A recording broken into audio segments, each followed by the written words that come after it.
Muy buenos días a todos. Mi nombre es Juanita Navarro y les presento aquí el primer capítulo de mi podcast, Detrás del Brochazo.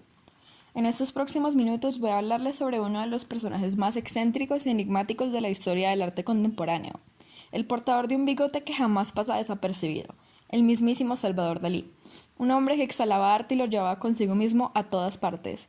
Acompáñame a responder esta pregunta. ¿Dalí hacía arte o él mismo era su arte? Empecemos. Hace de esto muchos años, allá en Cadaqués, el ave fénix puso un huevo. Bien sabemos que tal pájaro renace de sus cenizas, y surgió una especie de caduceo mercurial reparado de un ala, cuyo plasma se condensó en unas redomas.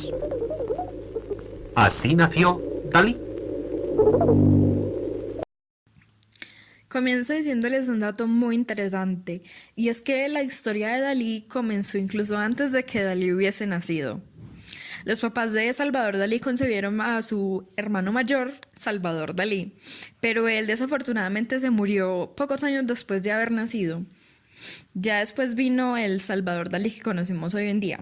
Y claro, pues que el hecho de tener el mismo nombre que su hermano mayor fallecido no lo dejó en un buen estado mentalmente. Salvador Dalí empezó a pintar desde que era un niño muy pequeño y a los 16 años empezó a escribir su propia autobiografía. A los 18 años, la madre de Dalí se murió y él decidió mudarse a una residencia de estudiantes en Madrid. Allá se conoció con otras personas que se volverían vanguardistas muy importantes en el futuro, y entre ellos estaban Luis Buñuel, Pepín Bello y el conocido español escritor Federico García Lorca. Estos lo exhibían en público como si fuera algún tipo de mascota, ya que su aspecto físico era algo exótico. En otras palabras, pues el tipo era muy feo. Claro que ellos se dieron cuenta de que Dalí tenía verdadero talento cuando vieron sus cuadros cubistas. La pintura de Dalí fue mejorando e incluso llegó a pintar su primer cuadro surrealista que se llamaba La miel más dulce que la sangre. Mientras tanto, las cosas en la academia no iban muy bien. Dalí fue expulsado 2 veces de allá por ser uno de los líderes de varias protestas contra la misma academia.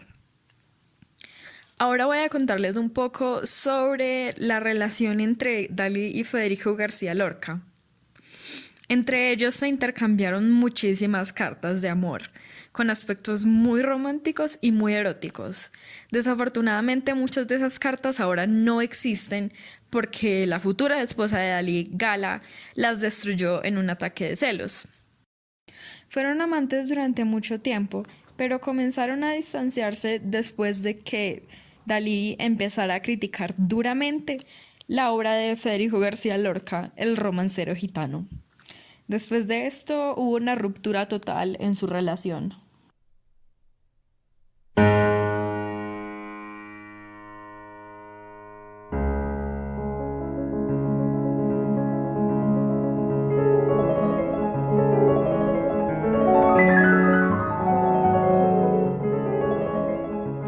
Después de la ruptura de su relación con Federico García Lorca, Luis Buñuel cogió esa oportunidad y la aprovechó para convencer a Dalí de trabajar en varios de sus proyectos con él.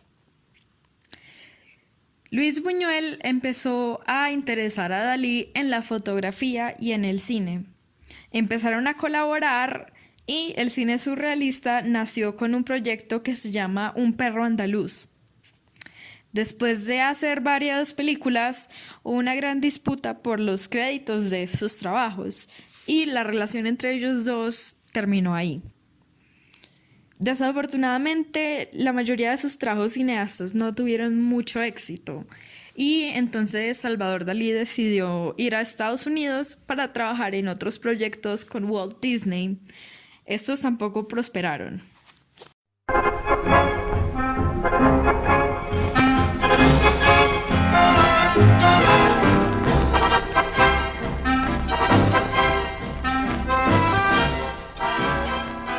Ahora les quiero hablar un poco más sobre la obra de Dalí, sobre cómo tenía sus ideas para hacer sus obras y sobre cómo fue su proceso de pensamiento para crearlas. Dalí se basó en el método paranoico crítico que se apoyó en el psicoanálisis y en una tesis doctoral del pintor Jacques Lacan. Este método se basaba en la interpretación delirante y obsesiva de la realidad. Los datos de esta se aíslan del contexto original y entonces esto adquiere el sentido a la medida de la mente enferma. Una persona que fue una gran influencia para Dalí fue Lidia de Cadaqués, la mente paranoica perfecta, decía él. Una de las cosas que hizo fue que le dieron 2 libros completamente diferentes e hizo que uno fuera la segunda parte de otra. Creó una gran historia de esos 2 libros. Un proyecto muy interesante que hizo Salvador Dalí fue una película que se llama Impresiones de Alta Mongolia, u homenaje a Raymond Roussel. Las imágenes de esta película surgen a partir de las manchas de óxido del anillo metálico que tienen todos los bolígrafos. Él lo que hacía entonces era coleccionar los bolígrafos y orinar en los anillos metálicos para acelerar el proceso de oxidación. Otra técnica muy interesante de Salvador Dalí en la pintura era expresar más de una imagen en sus cuadros, para que estos tuvieran más de un solo significado.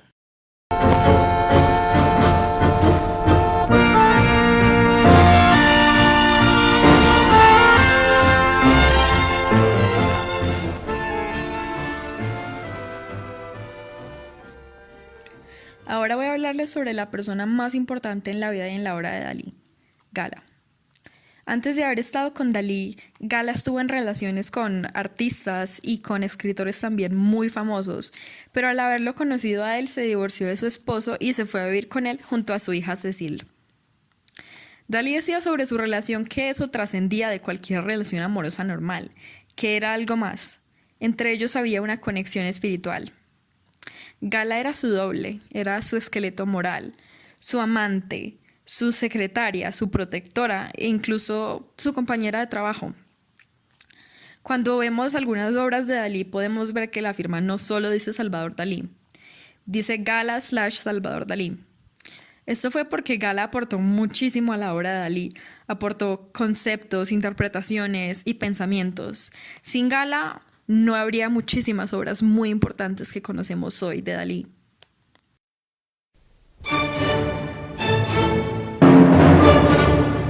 Esta considero que es una de las partes más interesantes del podcast porque aquí les cuento realmente cómo era Dalí. Dalí tenía una personalidad muy extraña, o mejor dicho, tenía personalidades muy extrañas dependiendo de la ocasión. Dalí daba discursos largos y extraños al público usando una voz muy excéntrica. La voz era fingida, como muchas de las otras cosas que hacía. Él empezó a ser reconocido por todos estos escándalos y todas estas cosas raras. Se refería a sí mismo en tercera persona y se llamaba como un ser inmortal. Una de las cosas más divertidas que hizo fue que se consiguió un oso hormiguero como mascota y simplemente lo sacaba a pasear por la calle como si fuera algún perro. Esto irónicamente se volvió una moda y muchas personas de clase alta y con mucho dinero lo empezaron a hacer también. Esta extraña manera de ser se convirtió en una parte esencial de su obra. Pero realmente nada de esto fue cierto. Muchas personas le preguntaban si él usaba drogas y él les respondía: no tomo drogas porque yo soy una droga. Todas esas personalidades fingidas y actos raros fueron simplemente una forma de hacerse publicidad a sí mismo. Y le fue muy bien, porque cuando nosotros nos ponemos a pensar en Dalí, lo primero que nos imaginamos no es la persistencia de la memoria, el gran masturbador o cualquier otro cuadro interesante de él. Lo primero que nos imaginamos es un tipo raro, escandaloso, que tiene un bigote muy extraño. Y pues por supuesto que todo esto era falso. Incluso sus amigos y familiares cercanos lo describen a él como un hombre tranquilo y bastante formal. No es muy difícil darse cuenta de que Dalí tenía tendencias narcisistas y megalómanas. Él decía que aparte de sí mismo solo amaba a Gala y al dinero. Él realmente nunca estuvo loco. Decía: la diferencia entre yo y un loco es que yo no estoy loco. Pero esa locura quedó dentro de su personaje, quedó dentro de su persona y es en gran parte su obra. Su obra es él mismo, es su propia locura.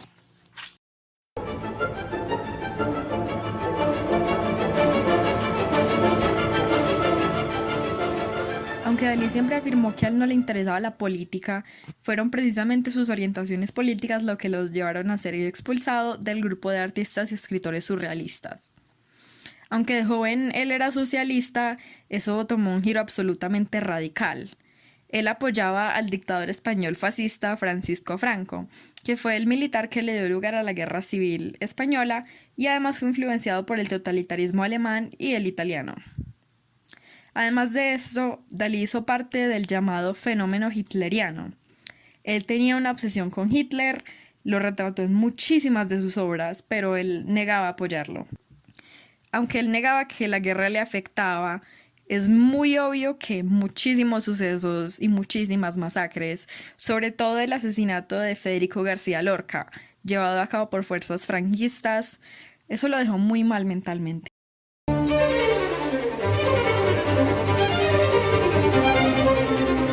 Respecto a su pintura, respecto a toda su obra, Dalí decía: el lienzo no constituía solo ni preferiblemente el resultado del proceso del pintor, sino un simple medio para transmitir imágenes ya configuradas antes de tomar los pinceles. El arte de él no era simplemente la pintura, el arte era la idea, lo que quería transmitir. En sus últimos años como pintor, él mezclaba el surrealismo con elementos clasicistas, no por obligación académica, sino con el objetivo de dar significado al concepto de su obra. La muerte de Galá hizo que Dalí cayera en una profundísima depresión. Sus amigos y familiares simplemente dicen que él se abandonó a sí mismo y después se intentó suicidar por deshidratación.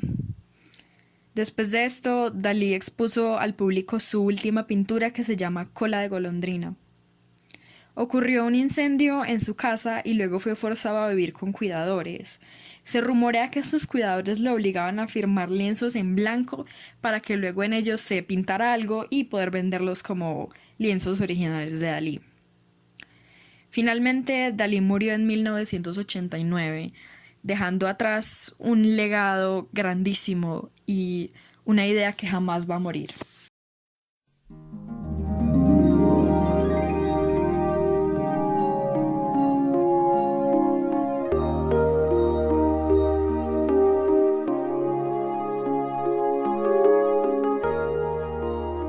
Ahora que ya les conté todos los chismes sobre este excéntrico personaje, los invito a que respondan ustedes mismos la pregunta original según lo que interpretan y ven en su vida y obra.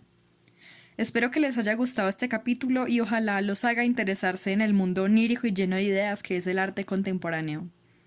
Los invito a que compartan este capítulo a personas que les interese el tema y también a comentar y expresar sus propias ideas. El arte surrealista está abierto a interpretación.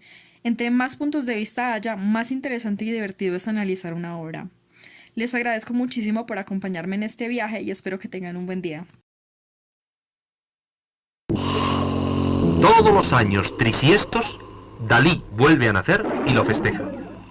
En este momento tiene ya 6.000. Está renaciendo en un ovni plasticurino.